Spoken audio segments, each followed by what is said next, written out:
waste any time, I asked the question, who are the real children of Israel? And I'd like to answer it right away. Go ahead, dear minister. Like any good lawyer in a courtroom, he tells you what he's going to prove. All right.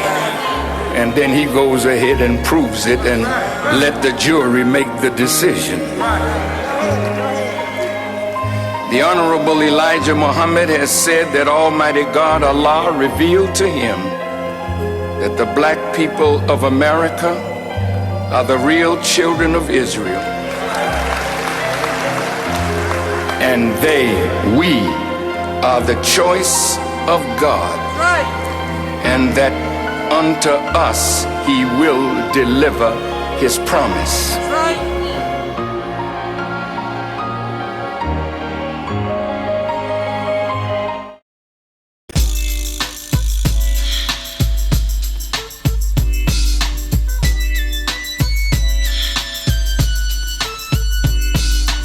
One, two, three into the four. First and foremost, giving all honor and praise to the creator of the heavens and the earth.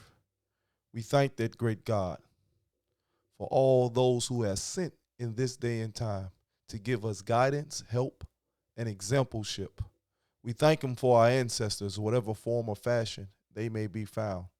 We thank him for the architects of the movement of the Hebrew Israelite, Abraham, Isaac, and Jacob, the founding fathers of all modern day religion.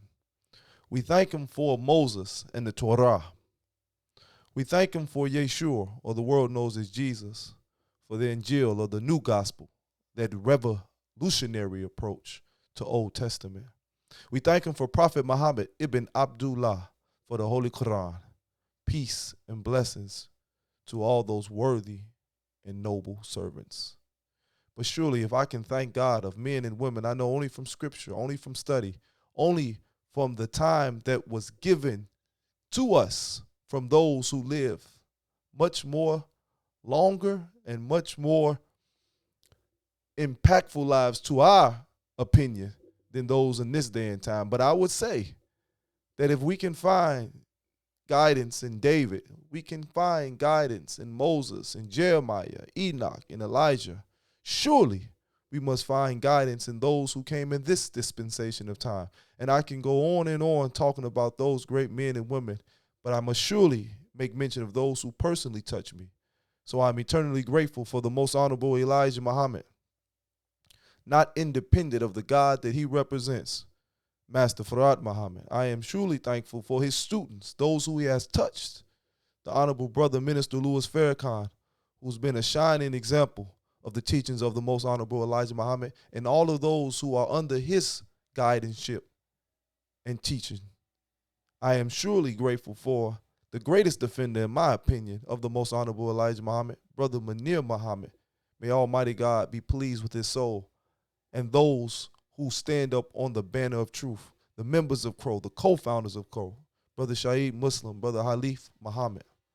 I am thankful for that anointed soul in 1966 who got the vision from Almighty God through the angel Gabriel to return back to Israel and establish land, language, and culture. His Excellency, Ben Ami Hamashiach. I'm thankful for Nasi Shaliach, that master teacher, formerly known as L.A. Bryant, who inspired such a revolutionary approach to look at Scripture and to do the internal development of the kingdom of God in Dimona, Israel. And I am grateful for the man who took the spirit of Ben Ami, who took the spirit of Nasi Shaliach, and fortified it within himself, a combination of the two spirits, to take the message of Almighty God all over the planet to let the world know the kingdom of God is at hand. I speak none other than the most holy ambassador, Shagrir, Prince ICL Ben Israel. In those righteous and holy names, I greet you, the listening audience, in the words of peace and blessings. Shalom alaikum. Assalamu alaikum. Peace and blessings. I am totally grateful. And I want you to understand, when I say the holy ambassador, the most holy, I only mean the spirit that was inside of my father to move him to do great things. We are independent of that spirit are nothing but a vessel of muscle and tissue, bones and sinew. But when the Spirit of God enters into our psyche, into our subconscious, into our very nature, then we become one with God and we possess the power of God. So I want the audience to understand that none of us are above anyone else, only if we realize the power of God that is inside of us to activate us to do the work of God, which is to bring into existence a more equitable, peaceful, loving, just-filled world. And because of that, that's why these classes were created, and that's why we're here to articulate the message of the day. And today is a beautiful class, and I think it's so imperative that we discuss this subject matter, which is, what is law enforcement? What is police? Who are they? And what are their mandate? Because inside of that reality is the solution of military science. And why is it imperative that we incorporate that into this day and time? But I want us to understand, because we hear a lot of, I think my brother Kananya said it best, a revolutionary aspect of defunding the police. But I really want us to understand what that means and how that would look. And so I want to just bring up quick numbers before I let my brother take this to the next level, Brother Moray Kananya, as he has a powerful message to deliver. But we must understand that there are three types of law enforcement. You got local, state, and federal.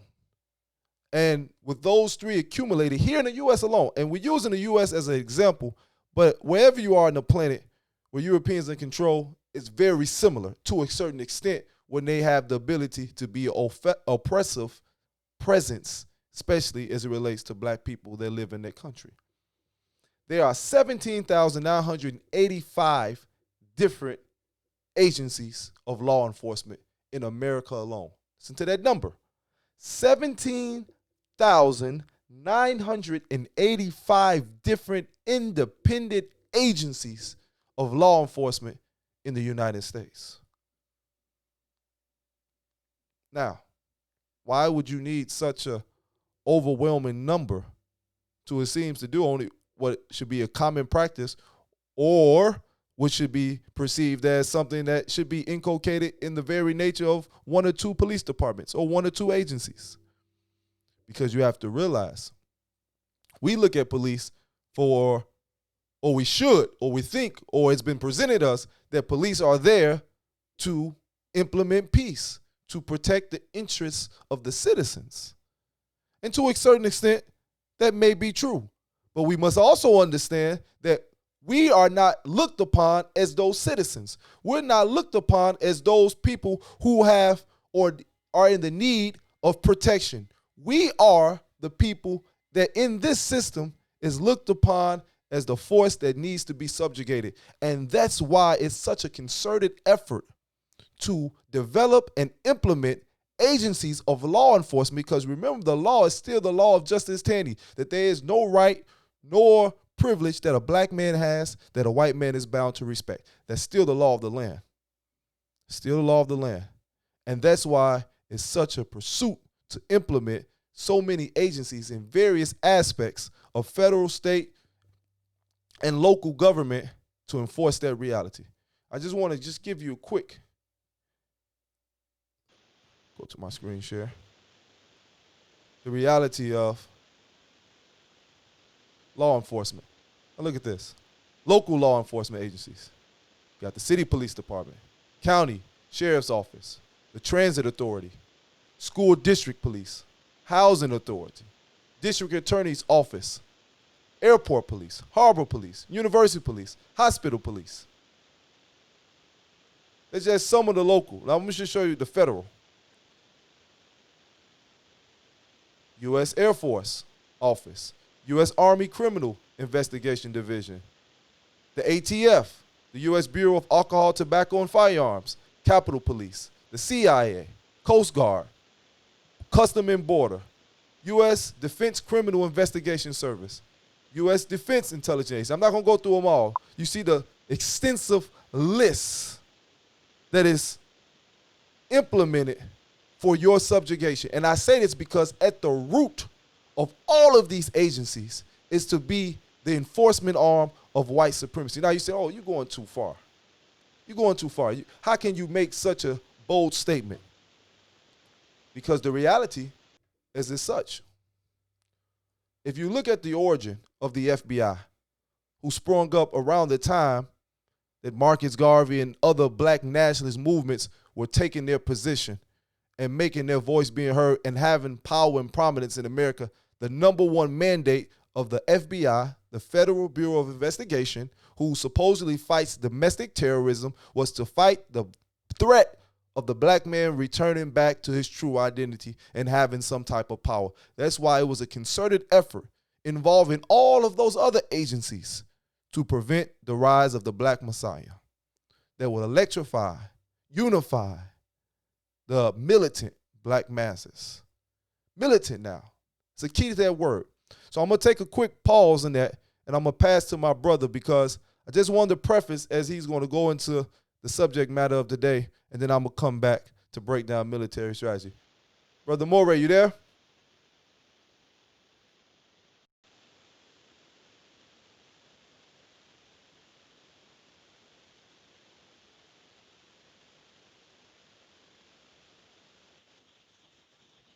Um,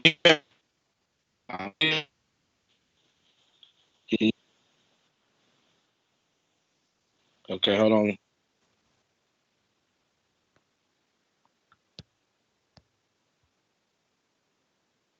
Can you hear me loud and clear now? Hallelujah. 1 second. All right. I think I'm all set now. All right. Shalom to the family. Shalom to you, Nasik. Looking at the events from last week, we can say that the earth is continuing to transition from this state of chaos and confusion to what has been to the kingdom utopia that was prophesied by Daniel in the 2nd chapter. It's continued to transition from the chaos and confusion to the kingdom utopia that was articulated by Isaiah in the 65th chapter, that was spoke upon in depth by Yeshua in the Brit HaKadashah, and that is also articulated in the Quran as the Ummah, or the Messianic nation or kingdom. It's beginning to manifest itself, as we can see, with the global events taking place around us. And like I said last week, the Nasik and I, we are just messengers or facilitators of this transition that's taking place.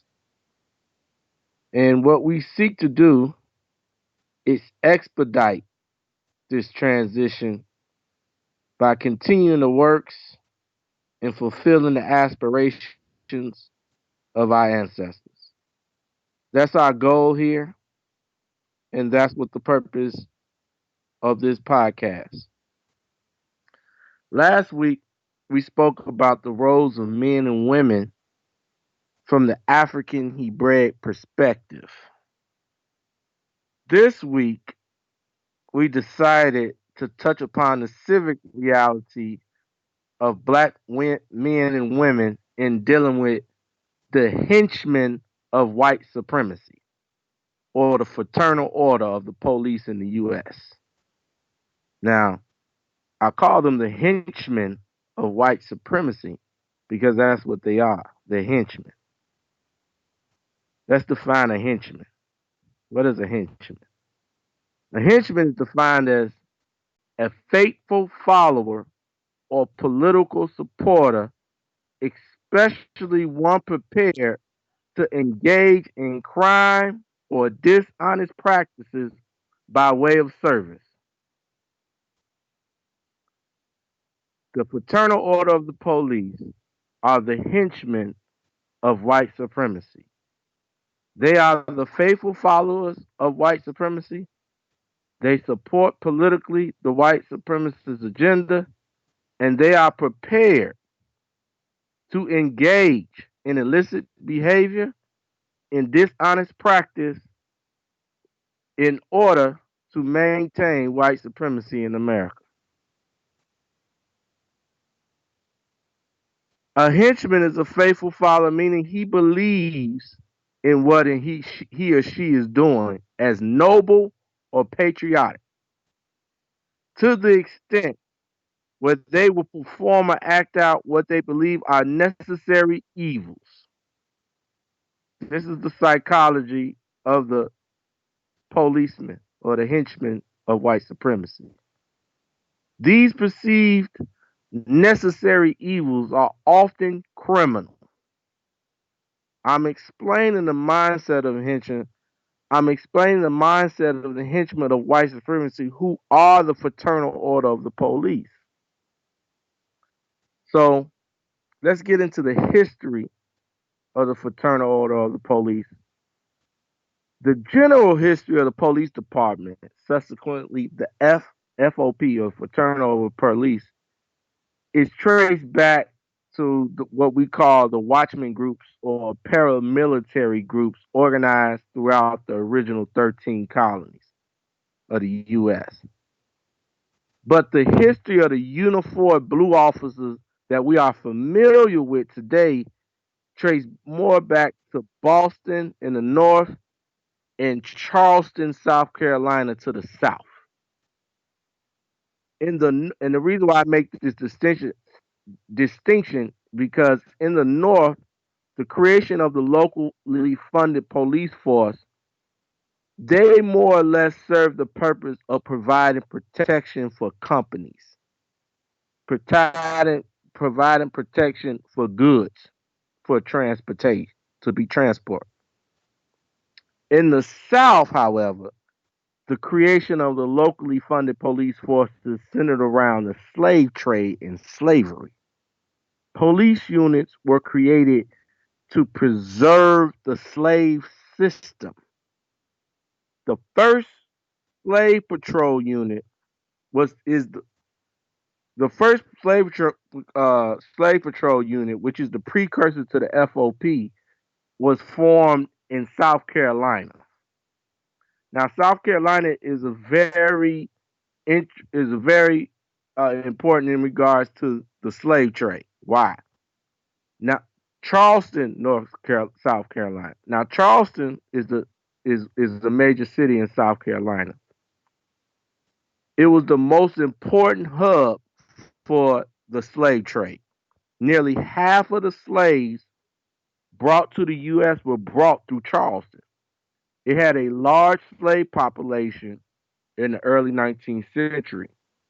If you can recall, Nasik, when we was talking about Denmark Vesey and his attempted slave rebellion in 1822, that happened in Charleston. Now, the official police department was organized decades later after the Denmark Vesey rebellion, but the official police department evolved out of these slave patrol units that had six, and these slave patrol units, these was what combated Vesey's rebellion. It was the slave patrol units in Charleston that were able to defeat Vesey and the slaves that tried to rebel. And they eventually evolved into the Charleston Police Department. Now, if you want to imagine what a slave patrol officers did, they more or less provided oversight over the transportation of slaves. They made sure the masters were not threatened or overthrown by their slaves. They were responsible for checking proper documentation in order to distinguish between free men and slaves, or they checked for passes that allow slaves to move freely by their masters. Slaves who were encountered without passes, and this pass was given usually by their masters to go here and there to pick up items or whatever, were slaves who were encountered without passes were expected to be returned to their owners, their slave masters, according to what we call the slave code.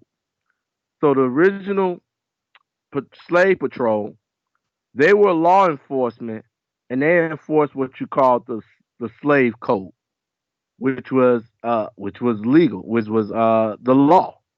So they was the original law enforcement, and they punished slaves with impunity, without impunity. They were able to do what they wanted to. If a slave run away, uh, they they would uh, they would give them a whippings. They would beat them. They could kill them, as long as it was justified, because the masters would want compensation if a slave was killed. That was very uh, valuable to that master. So they had to have some type of regulation on what they could do to the slaves, because that was really somebody else's property. But often, if you were a non-compliant slave and a slave patrol man caught you, he would, like I said, he could beat you. He could, and if he had to, if it was justifiable, he could kill you. Um, I want to make it clear that all of our brothers and sisters that are incarcerated are simply non-compliant slaves. So I want to, so I wanted to tell this little bit of history, and that we better understand the events that are occurring today and have been occurring consistently over the last 400 years. The modern FOP, or the Fraternal Order Police, that we have in our urban cities are directly descend from the slave patrols of the South. This better explains their behavior. Some of the white boys in the FOP today descend from a long line of law enforcement or henchmen. We got to understand a lot of the practices of the police departments across the country have been passed down from generation to generation. The constant harassment, the uncontrollable need to see your ID and proper documentation, this is nothing new. Our ancestors dealt with this. Our ancestors, too, were also trained, like many of us young black men, in how to interact with the slave patrol. Hands up, don't shoot isn't new. Hands up, don't shoot isn't new. Our ancestors, our young, especially our male ancestors, they were told not to look the officer in the eye. Always respond yes, sir, or no, sir. Keep their hands where they could be seen. This stuff was taught to the slaves by their masters so they can get from one place to another safely without consequence. I know we all saw what happened to the brother in Atlanta, brother Rashard Brooks. I'm sure a lot of people saw the video. I was watching some Fox News commentators discuss the incident, and I mean, they were applauding Rashard for how polite he was to the officer. They couldn't stop talking about how he said yes sir and no sir, and they really, they really, that really resonated with them. That he was so polite. Like, I mean, he said yes sir and no sir, and it got me thinking, like, man, he really looked like a good slave in the beginning. That's what they was like. Oh man, he really was behaving the way we expect you slaves to behave. And then we don't know what happened. He just lost his mind. But that's what I got out of the Fox News. That they thought, well, they looked at him as behaving as the slave that he was. Now, ever since chattel slavery ended in 1865, the police departments across the country have considered black folks as public enemy number one. I'm going to say that again. Ever since chattel slavery ended in 1865, the police departments, which evolved from the police patrol, considered black folks as public enemy number one. Why? Well, one of the things that the white man has been obsessed about is the sexual attraction that women has had for black men. This goes into racial psychology. There's an important movie regarding racism in America that touched on this. It's called The Birth of a Nation. And if you haven't seen this movie, go and see it. This movie is what inspired the KKK's rebirth during the Civil Rights Movement. In the movie, the hysteria the white man had with black women taking his woman or interracial marriage is played out. I'm not going to get into details about the movie, but know it is what really the white man was really hysterical about is the idea that the black man was going to take his woman in interracial marriage.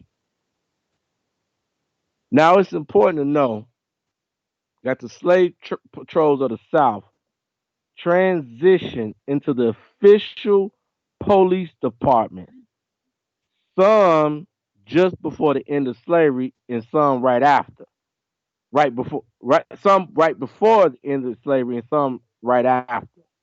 So many police officers during Reconstruction on the period right after slavery were former slave patrollers themselves. Either they were former slave patrolmen or they were trained by slave patrolmen. So this is a picture. Now you can see the vicious cycle that has been for decades. The slave patrol mentality continues to manifest itself because these practices was passed on, and there was never a changing of the guard. There was never a reform of policemen patrolmen. So when slavery ended in the South, the black people were continually harassed and treated like they were slaves by the law enforcement. And when they moved north, the mentality of the slave patrolmen or the policemen of the North just adopted the same practices of the slave patrolmen of the South. So this is what you see when you in the behavior of the FOP or the Fraternal Order Police.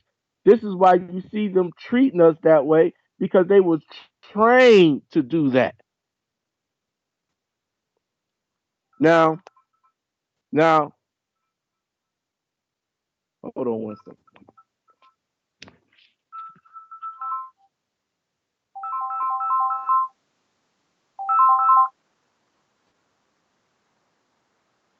Now we talked about how the slave patrolmen used to beat the slaves. Now, if you can recall, in 1991, Rodney King was viciously beat by 4 police officers.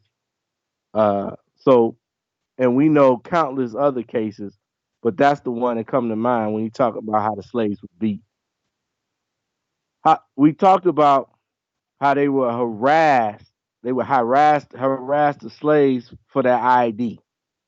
Now I want you to put on a video when it shows the officer harassing a man at his own home. It was supposedly a case of mistaken identity. If you can put this video on, I want you to understand what our ancestors have been facing for centuries in dealing with some of these white law enforcement. Playing right now. So if you could put He that don't even know my name and tell him I have a warrant. What did he do? That's what I'm saying. For what? For what? I'm from Louisiana. For what? For what? Yeah. I don't even live in Louisiana, so how would I have a... You don't know my name, so how can you tell me I have a warrant in Louisiana? Sir. Sir, stop. Clarence, Calvary hold on. coming. Okay, well, you know Get your phone. Sir.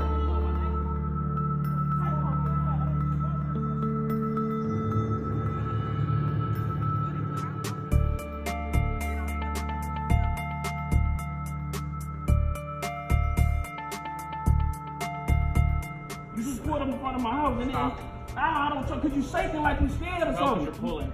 Okay. I trust you. You shaking like you scared. He don't live in No, Louisiana. I don't even live in Louisiana. How the hell would I have a warrant in Louisiana? Quentin, you already said your name was that. My name is not Quentin. What the is wrong with you? Can't buy it. No, Sir, his name is my not name Quentin. Quentin. Then let's see the ID and we'll be done. Okay, hold on. Just get different names. You woke up here and told me 3 different names. Hold The on. third name you just no. Clint. No, I'm not gonna be the next you feel. No. No. Stop. His name is not My name is Quentin. not Then Quentin. let's do this and be done. I got no probable cause. I got You your just picture. stopped in front of my house. Yes, I know who you are. It's you know what's my name? Give it. Man, that. You shaking like you scared. I'm not let you put me in. Please stop. Please stop. My name is not no Quentin. You don't even know my name and tell me I got a warrant in Okay. Louisiana. Yes. You Do want I me to look show you like a a? picture? Do you want me to Show show me you the a picture. picture? Show me the picture. Okay, Come over here. wait. Just walk with me. Nah, Walk with me. No. Tell him walk with Please, me. he's not going nowhere. He's not going nowhere. I need your supervisor or I am somebody the else. supervisor. Come on. Well, let me see your stripes. Well, I need Come on. I need Let's somebody walk over to the front of the car. No, you're not Walk gonna give to me the to front your car. car. No. Sir. With my yard on my Come property. on. That. Calm Stop, down. stop, Just stop. calm You down. stop. You stop. Who are you looking for? That's what His I'm saying. name My is not no Quentin. Quentin. Let me see your You ID. think I'm because I got dreads or something? No. You just Let me pulled see. up in front of my house What? and told me I got a Because you warrant had in the dog Louisiana. barking. So what? That's my dog. That's our dog. You That's our dog. Go in the house. Look, man. Sir, that's our dog. Don't you touching me while you shaking. You need to step back and calm down. No, that. Like, Get my phone out of the car. There you got him running. Get my phone out of the Calm car. down. Here's the deal. Doesn't that look a lot like No, that don't look like That's me. not him. What's wrong with you, man? Calm down. What you trying to say? Because I got dreads and I'm black, that's me? No. That's not Are you him. f***ing sick? Let me know when you cut it off. So, as you all can see, this man was harassed. He was sitting in his own yard. A white police officer, a slave patrol, who was looking for a runaway slave. Someone wanted a warrant. Mistaking this guy for somebody that was not even from his state. I think the warrant is from Louisiana. This is in depth. This is how he's looking for somebody that's not even in his state. So this is how serious this officer takes his job, his slave patrol job, and mistaking this guy for somebody that had a warrant in Louisiana.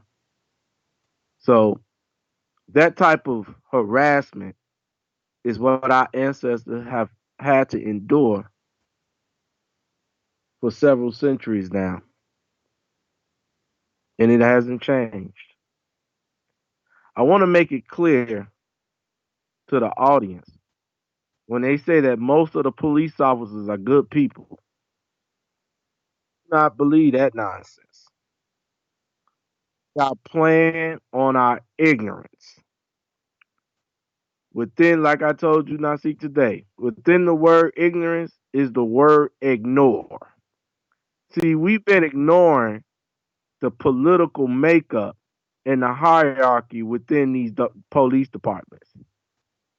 I had a brother ask me, why is there so many racist policemen and why are they getting away with racist oppression and all these, we got all these black mayors and police chiefs. I told him, I said, the black mayors and the black police chiefs do not run the police departments. The black mayors and the black police chiefs do not control and do not possess the most influence within the police departments. It is the black union presidents that have the power within the police departments. And these people, we have not investigated. We have ignored this power for so long, but now we have to call attention to these folks.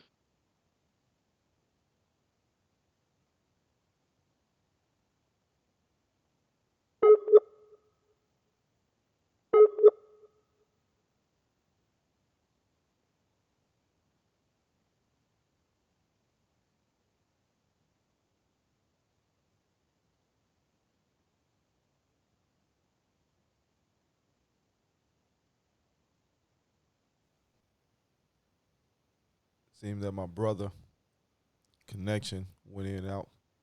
So I'm going to go ahead and play the next clip that he wanted you to see. Who's really making the decisions at Phoenix Police? Chief Jerry Williams says the tough calls are hers, but the president of PLE believes the chief is under pressure and the union leader utilizes his considerable power to influence decisions. ABC 15's Zach Crenshaw sitting down with Britt London for a no-holds-barred interview. Britt London is the mouthpiece for 92% of the officers on the streets in the Phoenix Police Department. He meets with the chief regularly, can be seen standing in the back of city council meetings. While many locally and nationally are pushing the department to change, London tells me they're doing just fine. I like to think about 90 to 95% of the community in Phoenix is behind the Phoenix Police Department. Britt London has a very different perspective on current community relations than Chief Jerry Williams. I know that the trust was eroded and that the brand called the Phoenix Police Department was tarnished as a result of that incident. The chief had to endure this. And upon firing multiple officers recently, I expect more. You deserve more. Got booed some internally. There's some anger. Morale has never been as low as it is now. London doesn't believe that falls entirely on the chief. You're an employee. You're getting told what to do. He thinks politics are playing a big role in policing. Does Mayor Gallego have the police department's back? I don't think so. I don't know if she is doing the bidding of someone or a group of people, but you have some of the things that are going on kind of beg the question, is she? Some would say Mayor Gallego's doing the bidding of the people that elected her. Communities of color have been calling for widespread reform, something London is quick to write off. I haven't seen anyone other than the usual suspects, Puente, Poder, Brown Berets, saying the same thing they've been saying since I came on. Do you think the police department needs to do more to improve police and minority community relations? I guess. I mean, you can always say that you can improve things. A lot of this is political. But I think if we do a better job being truthful and explaining why we do things, that would go a long way. After a record number of officer-involved shootings in 2018, it's been another tumultuous year. The department thrust into the national spotlight for this use of force,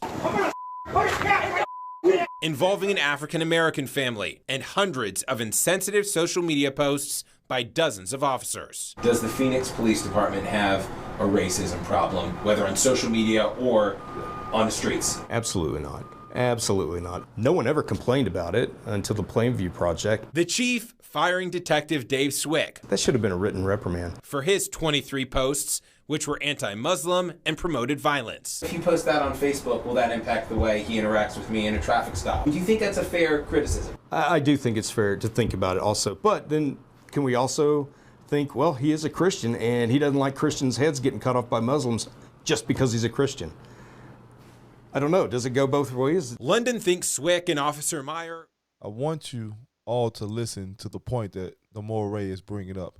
Listen to this police union chief talk about and justify the heinous acts that those police officers are doing based on race by saying, well, that's something to think about, but also realize that he's a Christian and he doesn't want Muslims chopping off his family members' heads and Christians' heads. What are you talking about?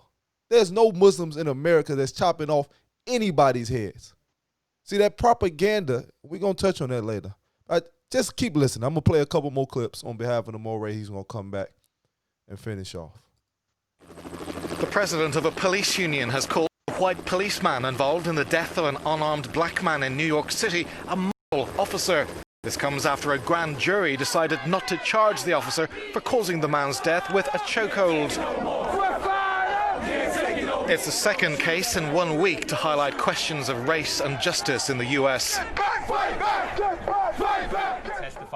The union president explained to reporters. This was a police officer who was sent to that location to do a difficult job. While bringing that person to the ground, yes, they said, we can't breathe. But the police officers and the EMS did what they're supposed to do at that time. If you're speaking, you can breathe. Unfortunately, he died for a number of reasons. And as the grand jury saw and the medical examiner said, it was not a chokehold that killed that person. The mayor of New York City told a news conference that thousands of patrol officers would get extensive retraining. So much attention. Again, these are the members of the police department who actually run and train and condition and set the culture for the police department. These union chiefs, alongside the superintendents and the police chiefs that are elected. But listen to the union chiefs, because that's who they take their orders from. That's who they take their orders from. Listen to him. He can breathe because he's saying he can't breathe. That's how you know he can breathe. So you're gasping for air, dying, and your last little breaths you're using to articulate your suffering, your death that is imminent. And you say that, well, he's okay. You hear the blatant racism and the hatred and the clear-cut example of how they are actively trying to bring on your demise, and in a lot of cases are successful. These are the enforcement arm, and I just want to know you what this is. These are slave catchers still, with the same mentality, with the same sentiments, with the same conditioning, with the same culture, with the same objective. I want you to hear. I want to play one more.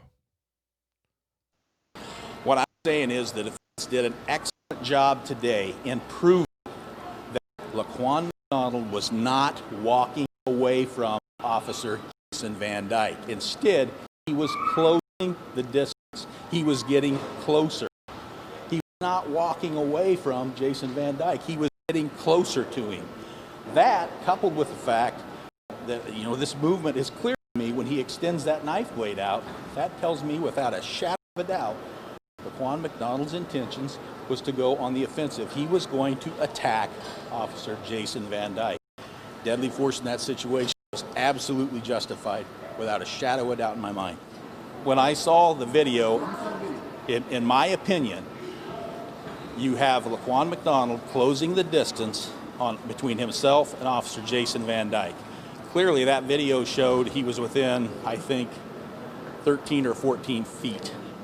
I could go into all different types of training that I had as a police officer, 21-foot rule. I'm sure Jason Van Dyke had the same thing. We could go into all that. But from my perspective, he's closing the distance. He's getting closer to Jason Van Dyke. He gets that knife out. He extends that knife blade out. You only do that for one reason. You only do that because you're going to go on the offensive and you're going to attack somebody. It's not like he's putting the knife up to go home, folks. And you're basing this. I keep hearing 16 shots. I hear that all over the place. And look, we can sit here and have a debate about the 16 shots. I can give you my opinion of what happened with the 16 shots. I was a range officer. I spent many years as a range officer, training officers to do exactly what Officer Jason Van Dyke did. And that was to keep shooting until he no longer felt threatened. And who here could put themselves in his position and say, sure, from the safety and comfort of where you're at right now, you could say, well, I wouldn't have shot him 16 times. But put yourself in Jason Van Dyke's shoes that night. And would he have shot him 16 times? But ultimately, it doesn't matter, folks. The 16 shots really doesn't matter, because if deadly force is justified in this case, in this situation, then there's no crime here.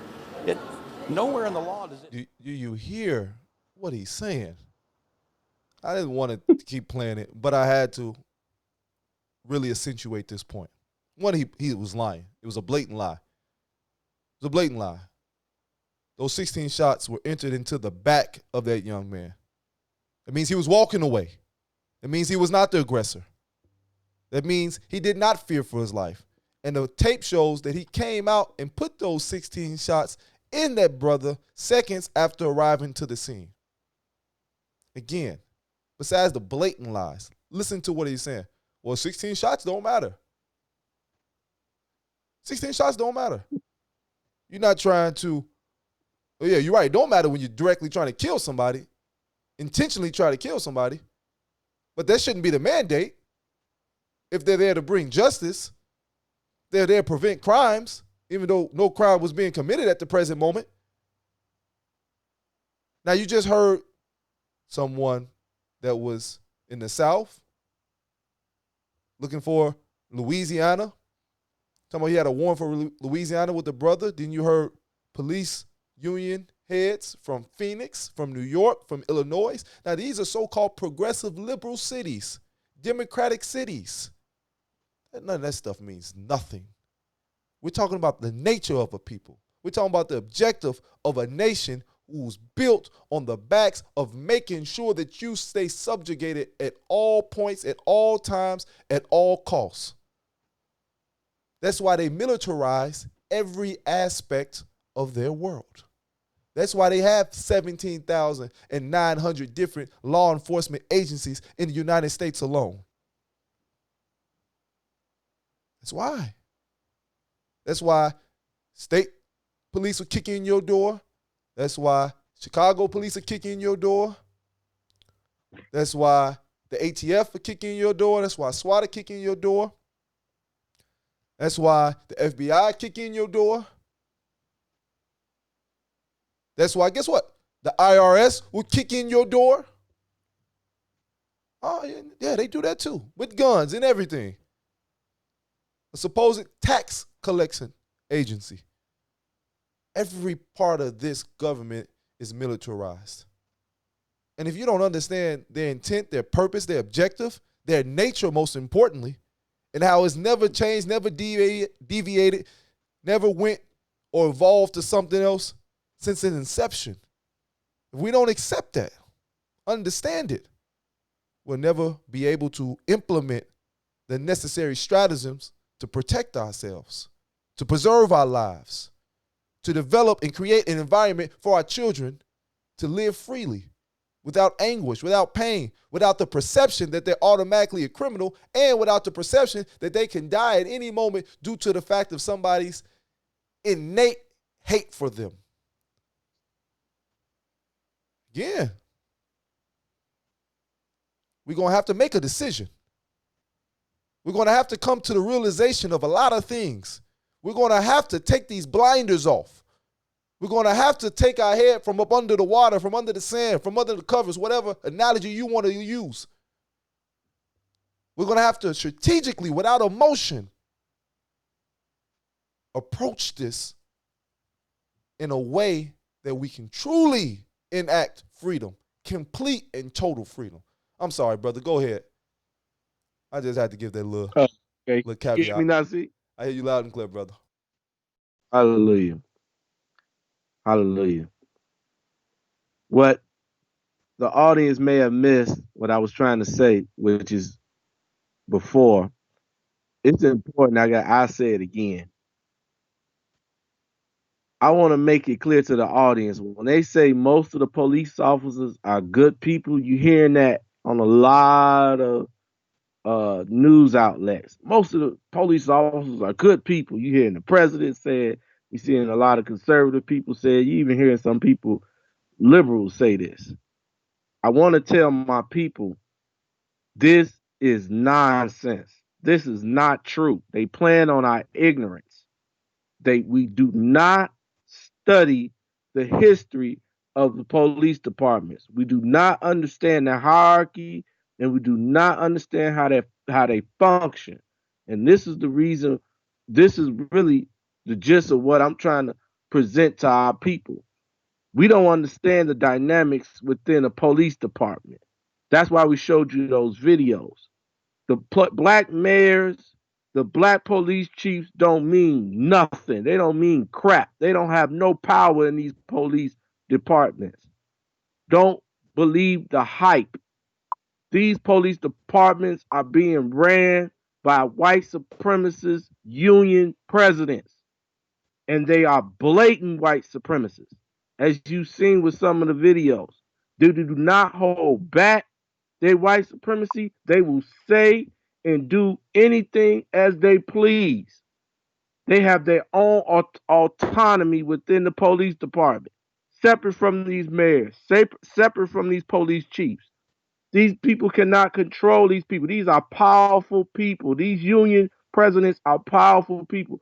Please research and find out who the union president of your police department is.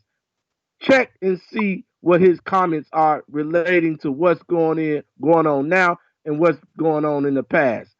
Check it. You will hear the white supremacist attitude coming. I guarantee you. And these union reps are voted by the police department.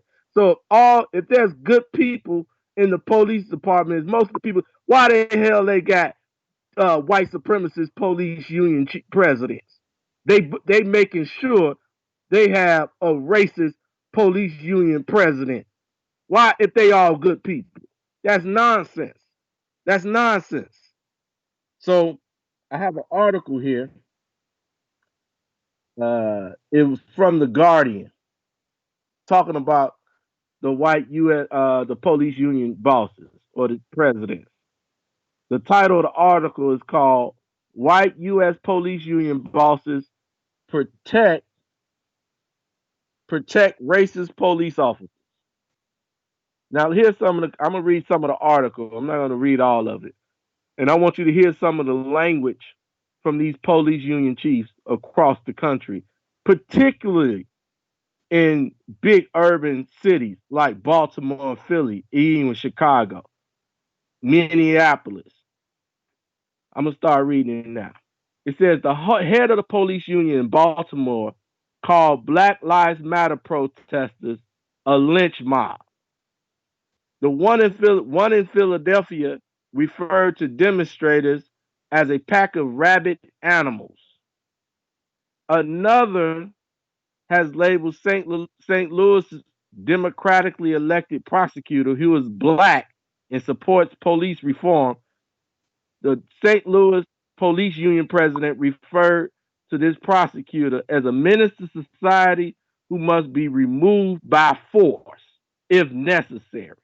This is the type of language from some of these racist police union chiefs. All three union leaders also have this in common. They are all white. Most of them are white. I'm reading the article now. In many cities, police officers are more likely to be white than the citizens they are sworn to protect and serve. But this is especially true of the presidents of their unions. The Marshall Project found in an analysis of the demographic data from major U.S. police departments, of the 15 large American cities in which a majority of the officers are non-white, only one, Memphis, has a union leader who is black. Only one. So across the country, you can see these police departments, no matter what the demographics are, they are represented by white union chiefs. And if you really investigate who these guys actually are and what they're saying, you will see some of the right supremacist rhetoric spewing out of their mouths. They speak. If you research what happened with the union chief, the union president in Minneapolis, Crow, this he is a blatant racist. The union, please investigate or research the police union president in Minneapolis. His name is Crow. I think it's Robert Crow or something like that. This man they found that he had a picture with a white supremacist badge on one of his vests. So he is a blatant white supremacist. He's a Trump supporter. He was invited. But he's so powerful. He was invited. Trump actually brought him on stage during one of his rallies in Minnesota. The police unions, they are political entities too. They support politicians with the funds that they acquire from the police officers. They use this money for politics. They support different candidates. The police departments across the U.S., most of them supported Donald Trump in his election. They played a major role in electing him because they believed in his white supremacist rhetoric. So I want our brothers and sisters to understand what the hierarchy and how the police departments are ran, so we could begin to strategize against them. in whatever capacity that we choose as a people, whether we want to defund them or get rid of them altogether. We got to understand how they.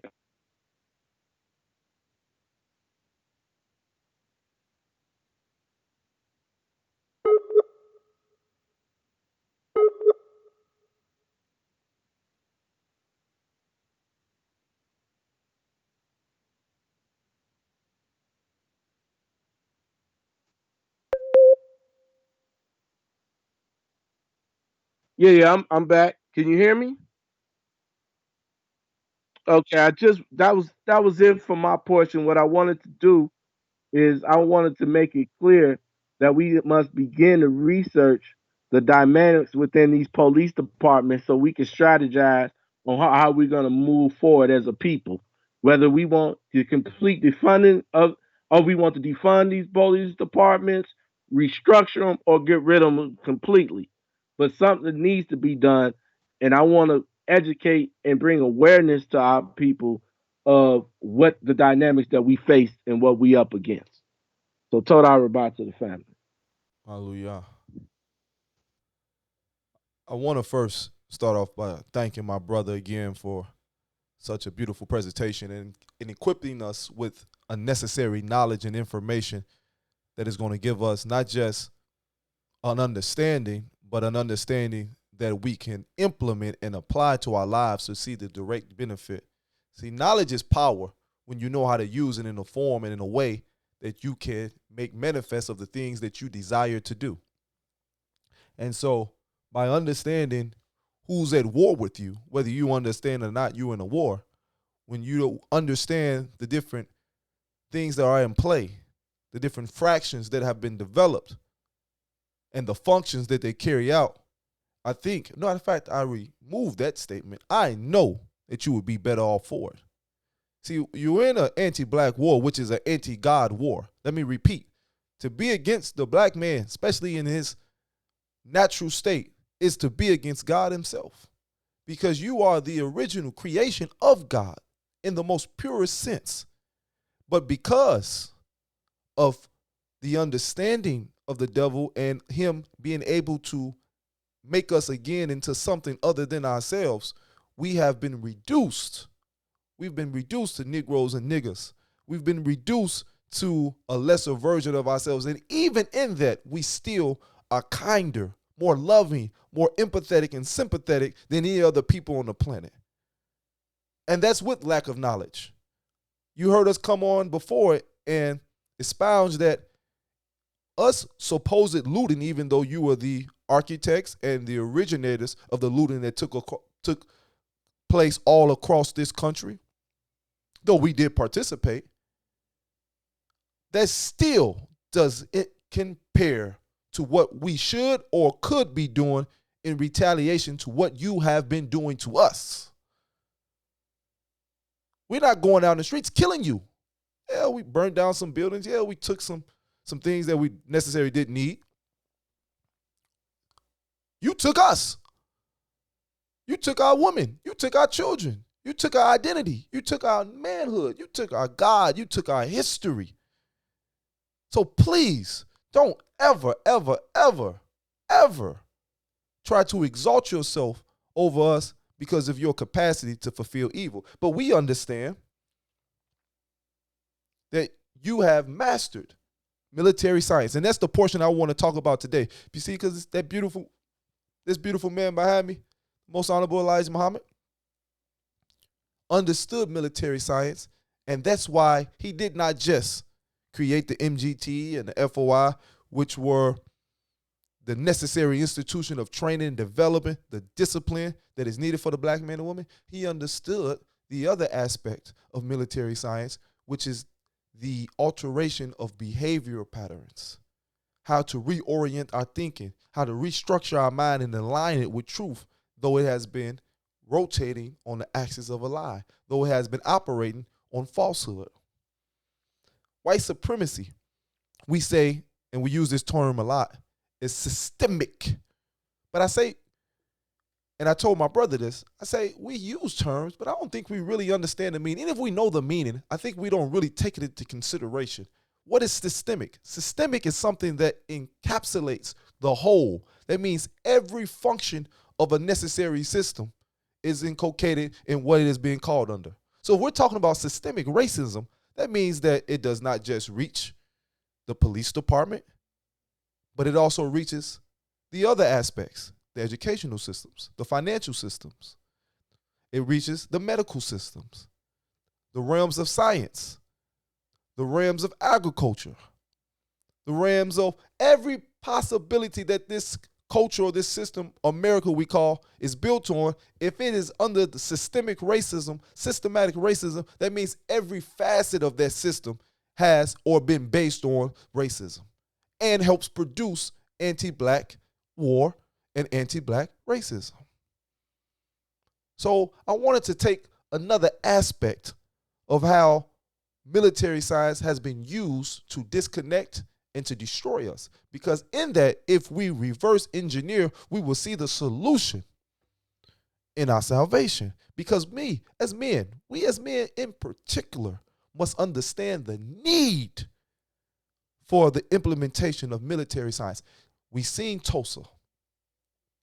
We've seen Rosewood.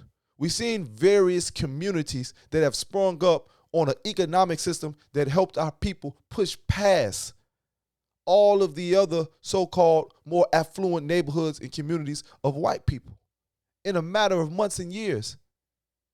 But because military science was not implemented and understood at the level that it should have been, we were not able to protect or prevent the onslaught of that killing, murder, and mayhem which were coming in and running rampant through our communities, and has brought it to naught.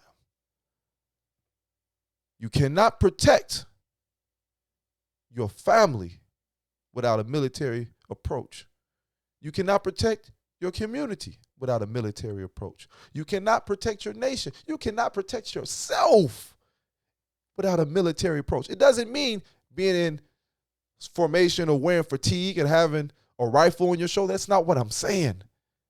I'm saying having a strategy, having a plan, having an outcome that you're working towards and are producing.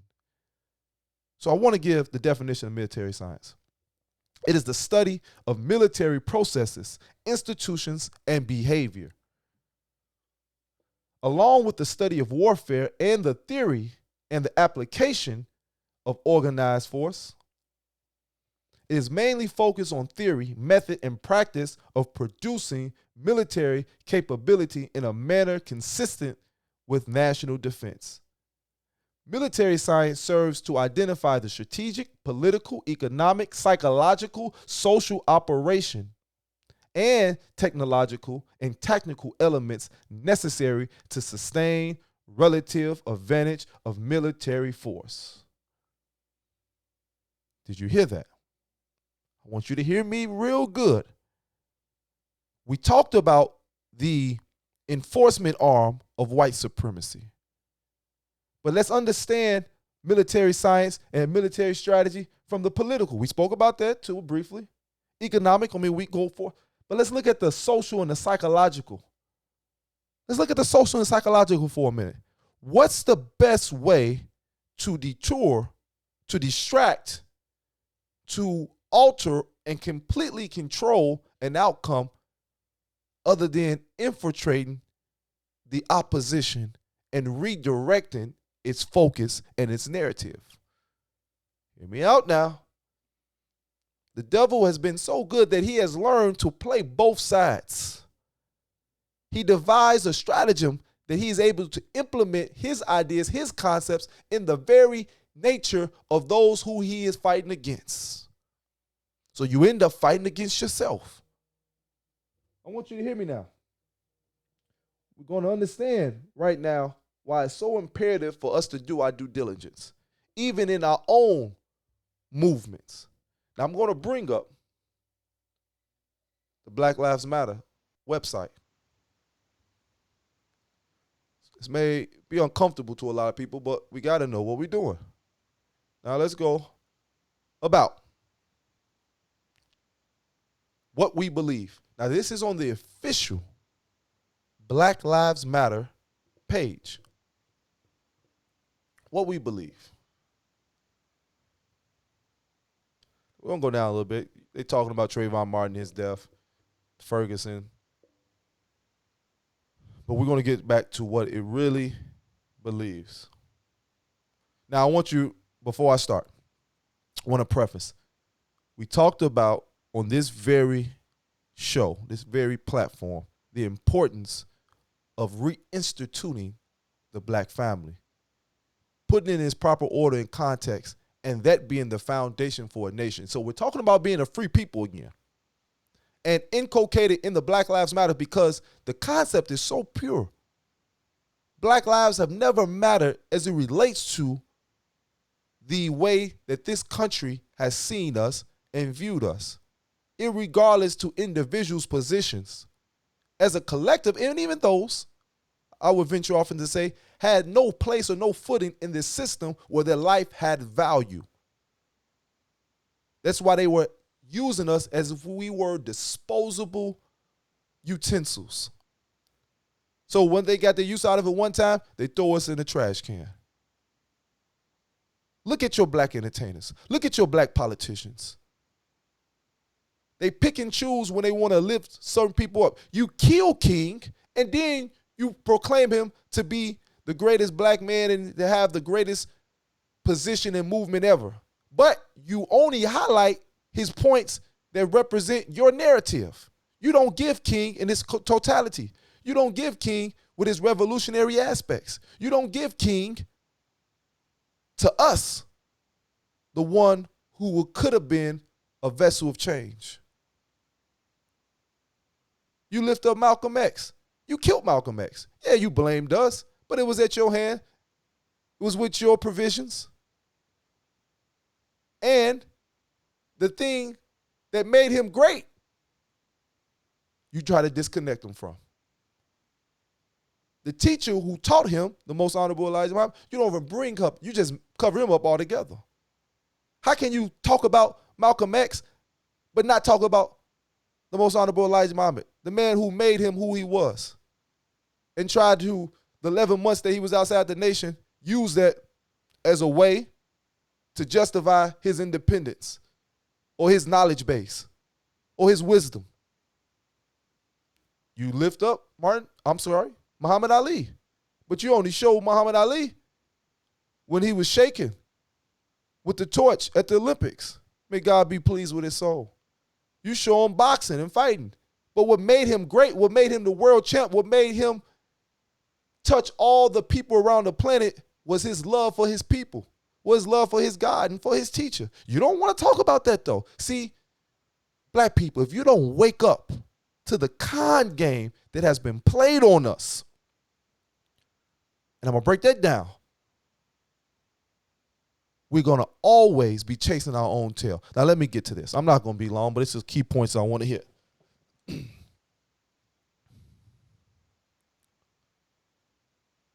Now, this is Black Lives Matters. Black Lives Matters global network is as powerful as it is because of our membership, our partners, our supporters, our staff, and you. Our continued commitment to liberation for all black people means we are continuing the work of our ancestors and fighting for our collective freedom because it is our duty. Okay, so far so good.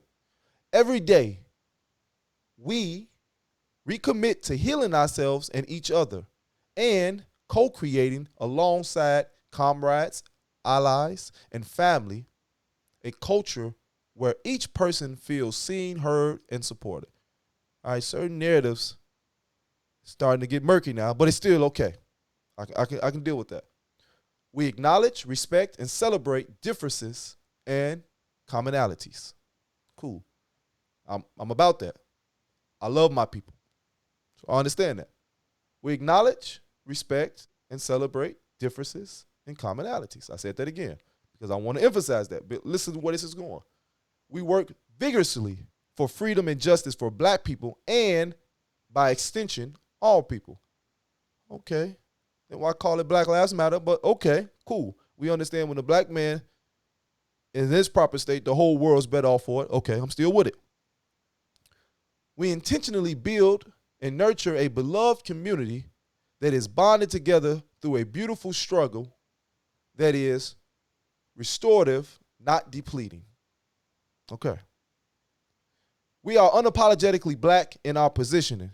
In affirming that Black Lives Matter, we need not qualify our position to love and desire freedom and justice for ourselves is a prerequisite for wanting the same for others.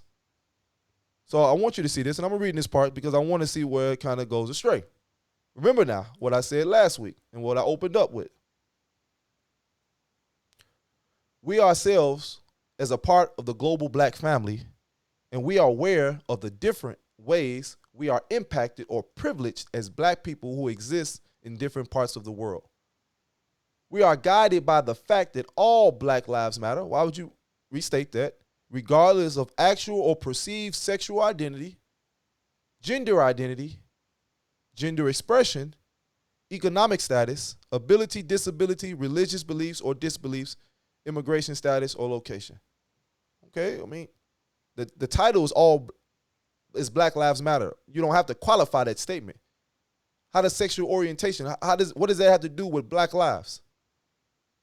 We make space for transgender brothers and sisters to participate and lead. To participate and lead.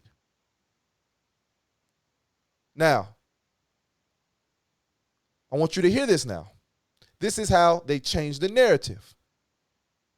Now, before I even get into the whole transgender thing, this is how they're able to open it up for white people to come in and to co-opt a movement, even though this movement has already been completely co-opted. The concept has been completely co-opted because it takes us away from things that we need to focus on. Because when we start focusing on sexuality outside of our freedom, we start focusing on sexuality outside of our oppressive forces that are in our communities, in our cities, in our households in a lot of cases, then we lose the point. We lose the mission. We're not getting killed because of our sexual orientation. We've have 400 plus year history of being killed due to the fact of who we are as God's people. Don't let white people confuse you. Homosexuality was always prevalent in their societies. You go back to Rome, you go back to Greece, you go throughout Europe. That has been inculcated in their very cultural experience. That's not a black thing. But again, they have the ability to change the narrative so they have us at odds with each other. But again, it says Black Lives Matters regardless, but they didn't say black transgender brothers and sisters. They just said transgender. Open it up again for any race, meaning the white people. Now listen to this. This is where it gets deep. We are self-reflective and do the work required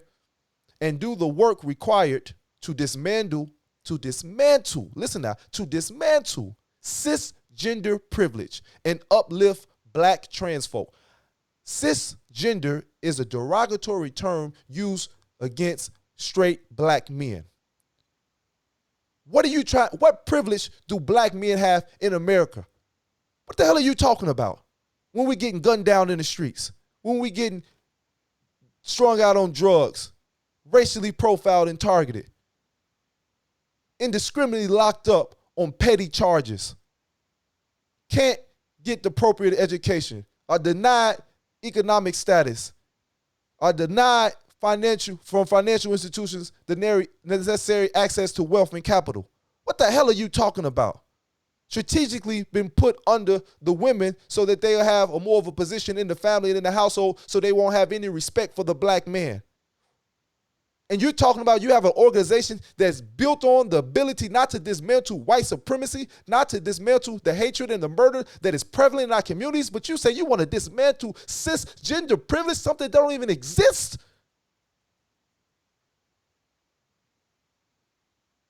Listen to what we say we support. Listen to what we wearing on our t-shirts. This is what you're representing. This is far away from the actual Black lives or the narrative that was initially created. It's a movement to destroy the very fabric of our people. I'm going to keep reading. Especially black trans women who continue to be disproportionately impacted by trans. Okay, let me stop. I can't even read them all. Let me stop before I say. But I finished. By trans antagonistic violence. Now, let me stop there. They want you, black man, to be in a dress, to be effeminized. Listen to this now. Black trans women, that means men who identify as women. See, the only time a black man is accepted in this country is when they wear the dress. That's why it's been over 30 years an initiative to get you contextualized and comfortable with black men wearing dress. They did it with our comedians, put them in a dress. They did it in the movies, put them in a dress. They want you to be effeminized at all costs. Because if you find it funny, that means you'll find it acceptable. So they want to get you to laugh at it first. But if the man is acting like the woman's acting like a woman, who the hell's going to be the man? Who's going to be the protective force in the family? Who's going to be that figure that has the ability and the disposition to lead appropriately with the necessary masculine aspect that is needed for a family to have its balance? Because the key is, if you make everybody women in the black reality, you make them all submissive. Now you got perpetual slaves that never will uprise. Now you don't need to police because you got nothing but children and women. I want you to hear military science and military strategy being implemented outside of guns and tactical war. I want you to hear it.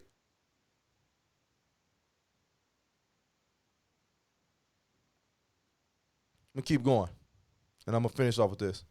We build a space that affirms black women and frees it from sexism, misogyny, and environments in which men are centered. Well, I just made that point. I have to read. We shoot right through that. It's a point that I want to get to.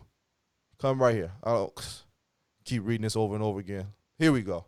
We disrupt Western prescribed nuclear family structure requirement by supporting each other as extended families and villages. Listen to what they're saying. We want to totally dismantle. If you're going to have a family, it can't be a black man, black woman. It's got to be 2 black men, 2 black women, or you better get you a white man in there or a white woman in there. And really don't want no white women with no black men. Preferably a white man with a white woman. Even though that's not a Western prescribed concept of family, that is African and as old as time itself. But again, when you understand the importance of the family, see, you can't defeat a people who have a strong family base. You can't defeat a people. That's how they built their world. It was built on family. Look at the Italians, how they raised the promise. La Familia. The Irish, understanding family. The Jews, understanding family. The Arabs, understanding family. Arabs don't send their women into your stores. You don't even see their women. They protect them. They keep them to this. They come in, they set up liquor stores, they set up those corner stores, take all your wealth and go back to their family. Every other people. You're the only one who don't understand that. Korean, Chinese, whatever you want to name. I'm going to stop there for now. You are in a position where you've been totally misled. I want to read something real quick from your boy Willie Lynch, because their plan has worked. Before the break-in process, we had to be alertly on guard at all times. Now we can sleep because his woman stands guard for us. He cannot get past her infant slave training process. He is a good tool. Now, ready to be tied to the horse at a tender age.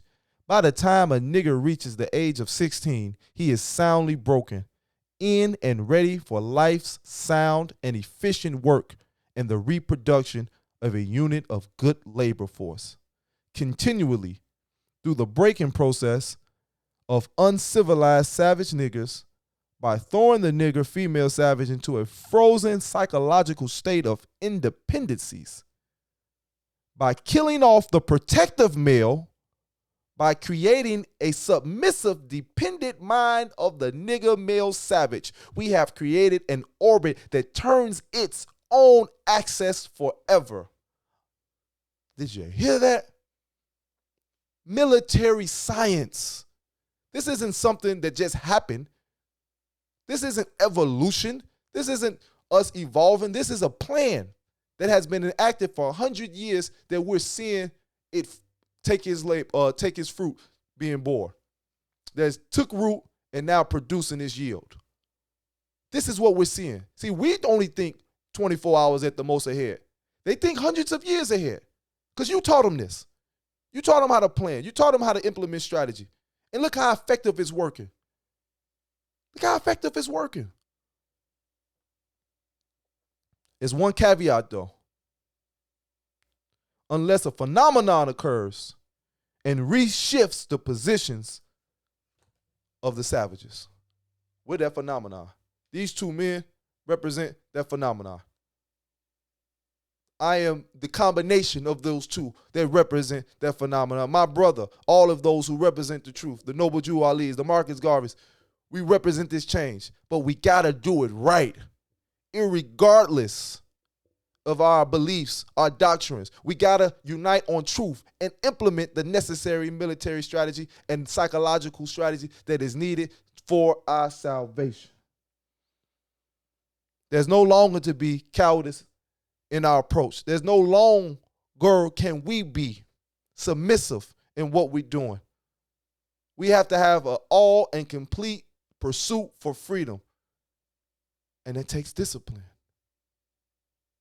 I'm not going to come up here and disperse on the web the necessary military training that needs to happen and other forms of training that goes into that, but I'm abreasting you on the steps that need to be taken so that reality can come into existence and fruition. I do study martial arts, and one of the books that we had to read, that my teacher, Mikael, is The Code of a Samurai. Now, I want you to hear what we're about to say, because in it is as African as can be, as God as can be. The principles is not Japanese from an Asian perspective, but Japanese from the original man perspective. Because you were the original samurais anyway. We don't have to go into that history right now. But I want to read this briefly. Then I'm going to pass on to my brother. As long as you keep death in mind, danger, at all times you will always fulfill the ways of loyalty and family duty. You will always avoid a myriad of evils and calamities. You will be physically sound and healthy. You will live a long life. What is more, your character will improve and your virtue will grow. Did you hear that? If people comfort their minds with the assumption that we will have a long life, something might happen because they think they will have forever to do their work and to look at their parents' lives as an example. But often they fail to perform their duty. But when you realize the reality of danger, when you realize the reality of not having so much time and you put things off and you procrastinate, you have another level of connectivity and objectivity in what you're doing. Therefore, your pursuit is so much more precise. We have to realize, that's why we come here and talk about the dangers, because we've been pacified. We've been put to sleep to think that we're in a post-racial state, that things are better, that none of those things matter. We can party and play. You're not in that place. I don't even celebrate my birth anniversary because I don't have no time to play. Now, you don't have to be that extreme. I'm just telling you my personal approach. I'm goal-oriented. I want to give all of my energy and time to this this mission, and the ability to bring it into fruition. That's my objective. We have to be that tied and committed to our purpose.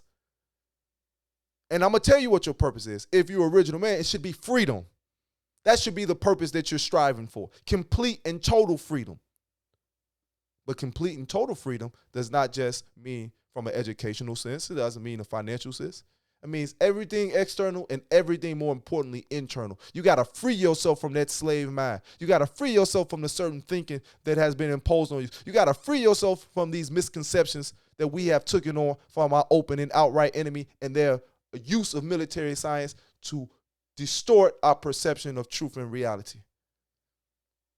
They're destroying us from within and they're showing us from without. We can't play the game no more. Read this last part.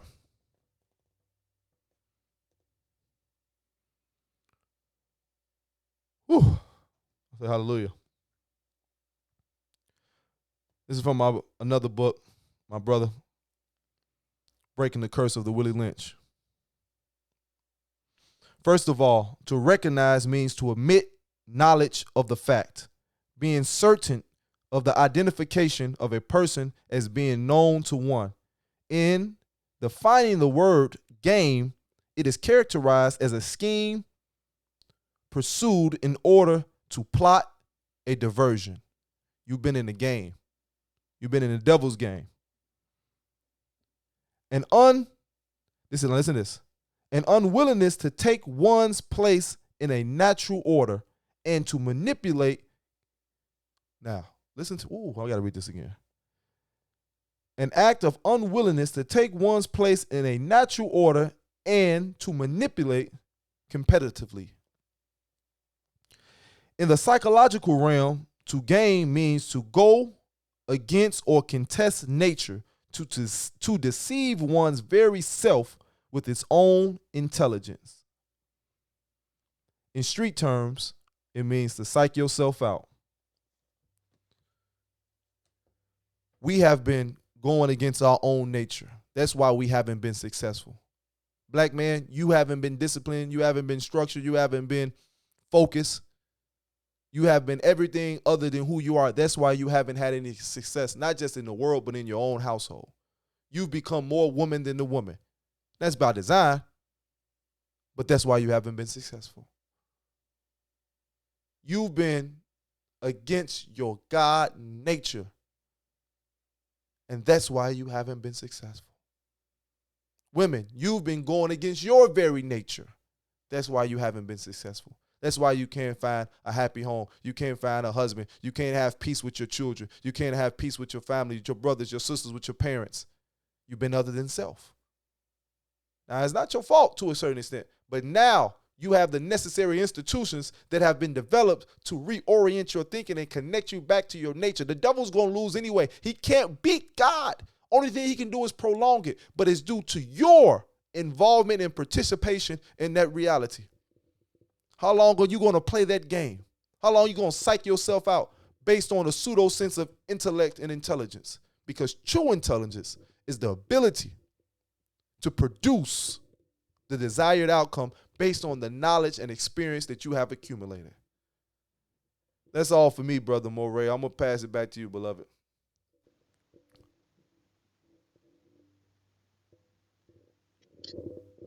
That was excellent, Nasir. Excellent, excellent. You're setting the stage for next week's class, because when I listened to you, it resonated with the making of a slave. Because the reason why we went through or going through what we're going through is because we're truth illiterate. We're truth illiterates based on us ignoring, or like you said, psyching ourselves out. That self-deception has made us truth illiterates. So that has created psychosis with us, and we're just finally waking up. When I'm talking about we just finally waking up. I'm talking about the majority of us because our people have been waking up since the very beginning. We had woke people. Demar Vesey was woke, you know, uh, and it was countless others. Marcus Garvey was woke. Honorable Elijah Muhammad was woke. So we've had woke individuals, but unfortunately, the majority of our people have not been woke. And if we could if we could look at 2020 as a beginning of the great awakening of our people, I think I pray that it is. I pray this is the great awakening and that our people will wake up in large masses, similar to the 60s, but even greater. Because this time we got to win. We got to fully wake up. And like I said in the beginning, what we're trying to do is facilitate this awakening. We're trying to facilitate this great awakening and help maneuver our people through these obstacles that are in front of us. The police department is an obstacle. They have been, like I said, the henchmen of white supremacy. They have been a very, very crucial element in oppressing our people. And we have to create strategy, as the Nasik was talking about, in military science, to combat these individuals. We can't take no more of them shooting us down in the street and beating us. We can't take no more of that. And I think our people, for the first time in a long time, first time, we just had enough of that. But now it's time to prepare to move to another level or to properly plan for what's next. And so I believe it's that the next class, and I think, and we'll talk about it, is the making of a slave, because I think we've went through a lot of different subjects and we touched on that, of course, in every single class. But we need to really focus in on why it took us this long. And even yet and still, I see a light, a dimmer of a great awakening, but I'm not sure it's going to fully happen. So I can't even say that it's over. If our people fully woke up, yeah, I can't say that, but I can say I think it's happening. I can see elements of it. I can see a light of it. So I think next week, time is the making of a slave. How did they create that slave mentality?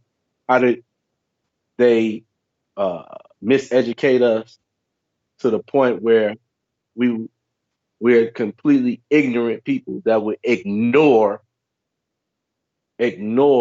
some of the forces that have been oppressing us to the point where we don't even know who the enemy is. That's how bad we ignore. We don't even know who the enemy is. A lot of our young people don't even know who they are. They don't even know they have it. That's how ignorant we've become as a people. And it took a brother being murdered on the streets, lynched, for them to even get to wake up a little. So I appreciate you, Nasik. It was a wonderful class.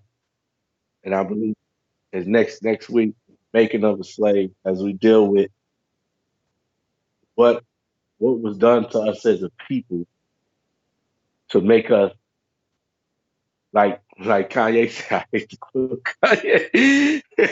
What he said? He said, "Y'all was enslaved 400 years, and it's all of y'all." You know, ain't that what Ye said?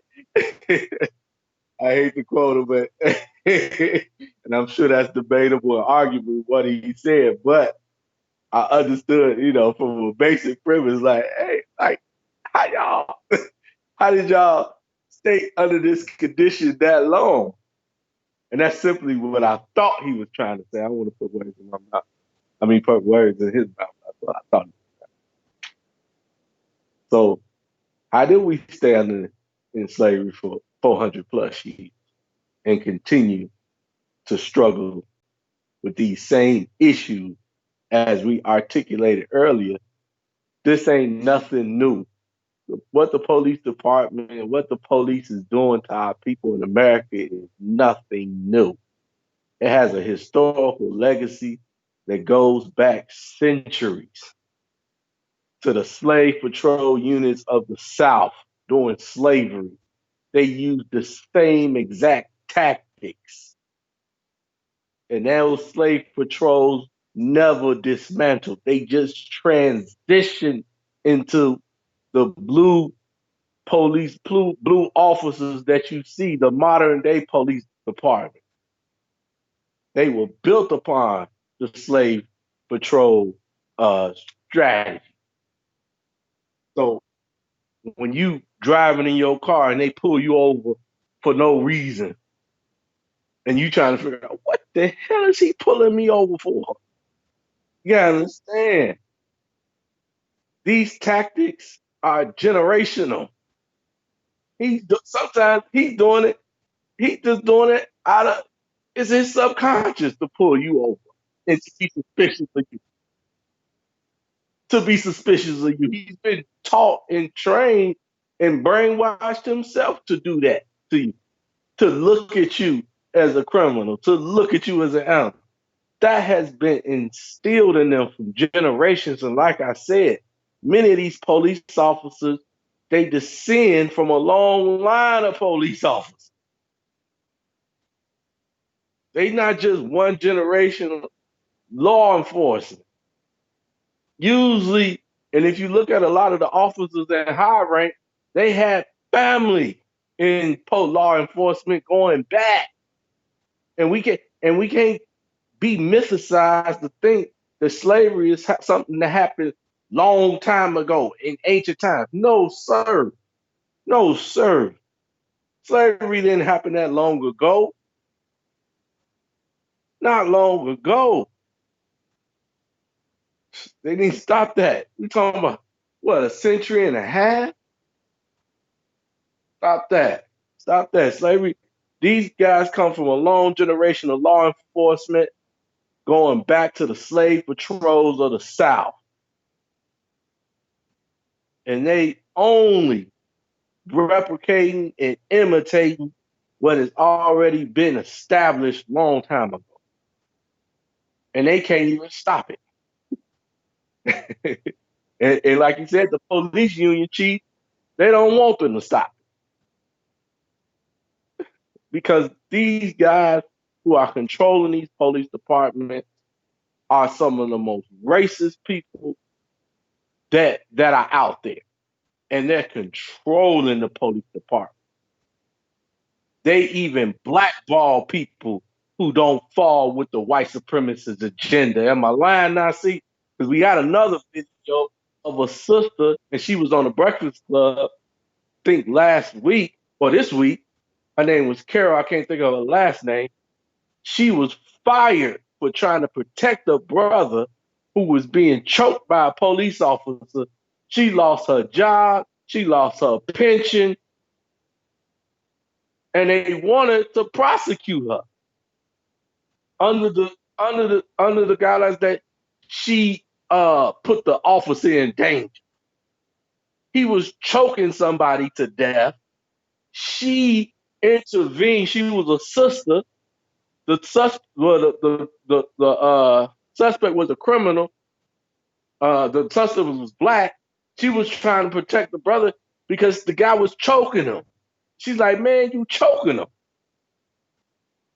And then not only that, and if you saw the interview with the Breakfast Club, she even said that when she went to try to take his arm, get his arm around his neck, the white police officer, check this out, he punched her in the face.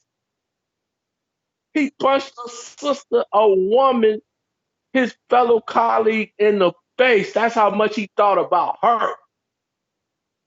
So I don't want to hear that it's good. There's a lot of good police officers, because based on the facts, based on the statistics, based on people like myself who putting in the work and the research to find out what it is and what it isn't, my data shows that it ain't none. You better be suspect all of them, because who they have representing them at the highest level is an indication of how they think. And if they have racist police union chiefs representing them, then I have to, as an intelligent man, I have to at least figure that that's who you are. Because that's who you chose to represent you. You chose this man to represent me. He said all the protesters were animals. That's coming out of your union chief's mouth. Everything that with any type of liberal politics, he's completely against. Based on your union chief and his interviews and his statements, he's shown that he is against our people. And you want to convince me that you're a good officer? Not in my community. Maybe you're a good officer in your community, but you're not a good officer in my community. So we got to make that distinction. And please, we can't be fooled by that. These people aren't good people if they allow these type of people to represent them. No, we can't fall for that okie doke. And that's it for me, Nasik. And I appreciate everything. Peace to the family. Well said, brother. Well said. And we'll close on that point. And you're right. It's instinctive for them to respond the way that they do. And that's why you're correct. We got to come back next week and do the making of the slave, because in that class, we're also going to talk about the making of the God and how to become gods again. And that's essential. So I don't want you to think that we stuck somewhere. No, we're showing you where you are and taking you where you need to go. And it's imperative that we do this. So thank you again, my brother, my friend, my teacher, Moray Kanaya. I thank all of those who are listening now and in the future. And I pray that this message received you in good and great health, and that it resonated with you. Again, this isn't just for your edification, but for your application, so that we can see the world that we so desperately need, and that's that new heaven on earth. So I leave you, as always, with my brother Nipsey, in the words of peace and paradise. Shalom alaikum. Assalamu alaikum. Peace and blessings to the family.